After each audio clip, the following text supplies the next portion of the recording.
So the story is important. The authenticity of the story is important. But why food? Why is food such a touchstone? Some of the most important and heated battles are happening today over food, okay? We're fighting all sorts of food-related chronic illnesses, diabetes, high blood pressure, obesity. All right, I need to share something with you guys. I suffer from obesity. I know that some of you didn't notice I'm wearing the vertical stripes today. Okay? Gonna need longer vertical stripes, Mark. Maybe we'll get them all the way. Can I get stripes to the ceiling? Does that work?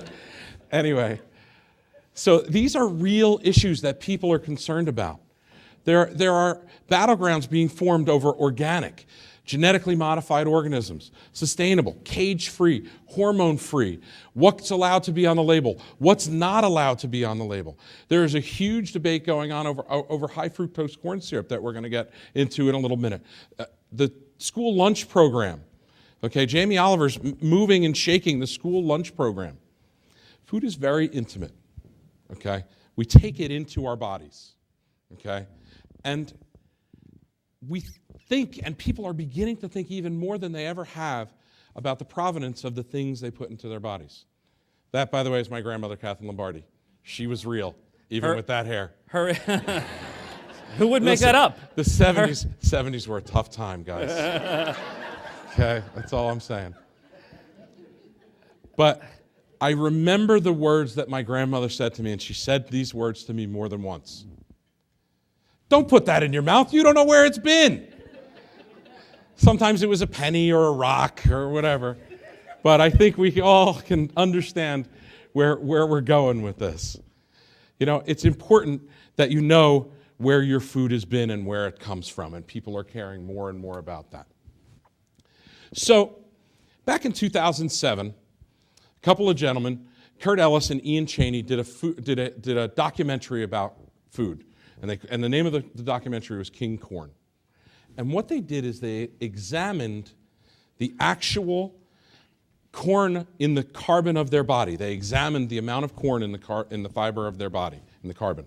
Okay, what they found is they had 52 and 58% corn, respectively, in the carbon in their body. In other words, what they're made of is corn, like a scarecrow. Actually, that's hay, but you similar thing.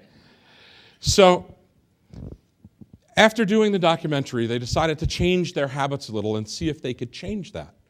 And what they did, by spring of 2008, they were retested, and those numbers were down into the 30%. Just by changing their diet, by reducing the processed corn in their diet, and reducing the amount of animals that they ate that were also fed corn. You come from somewhere. Your bodies come from somewhere, and it's built from what you eat, quite literally. So, what have we learned?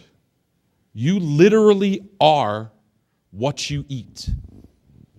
That's what makes you up. What you eat makes up the fiber of your being. If we are what you eat, what are you mostly? Well,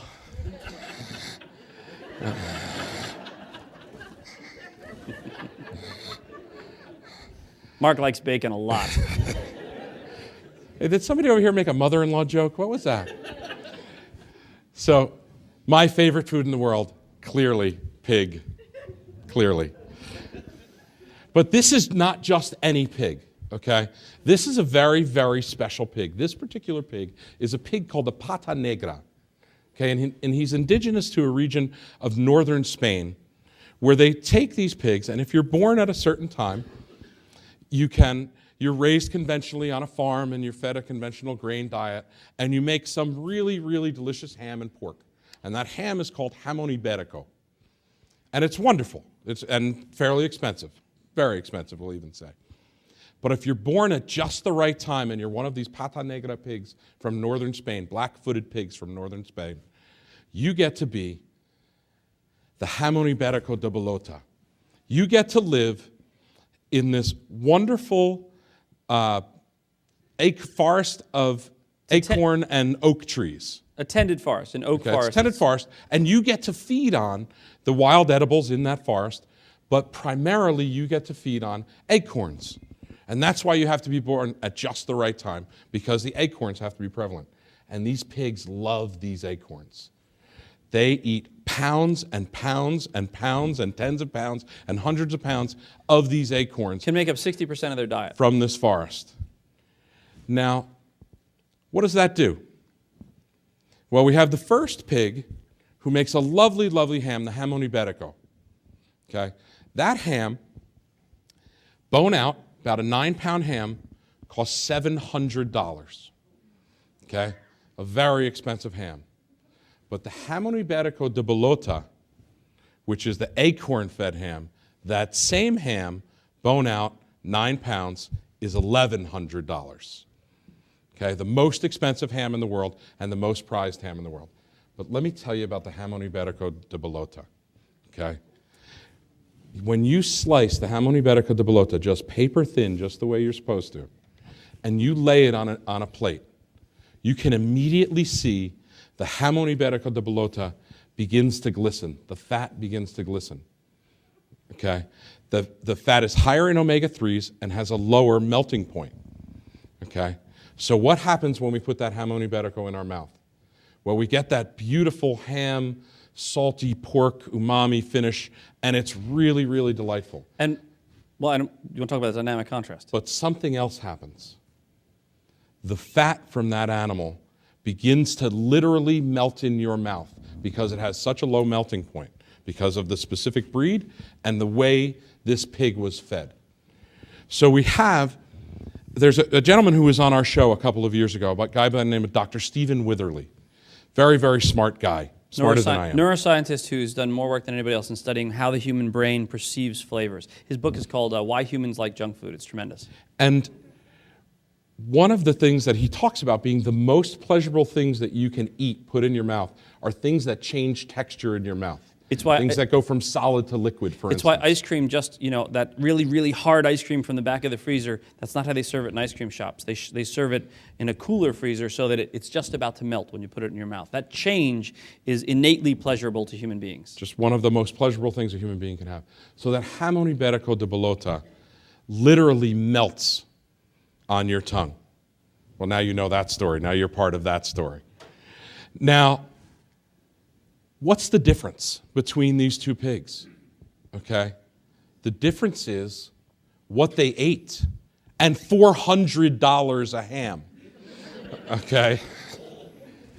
But what do we learn from these pigs?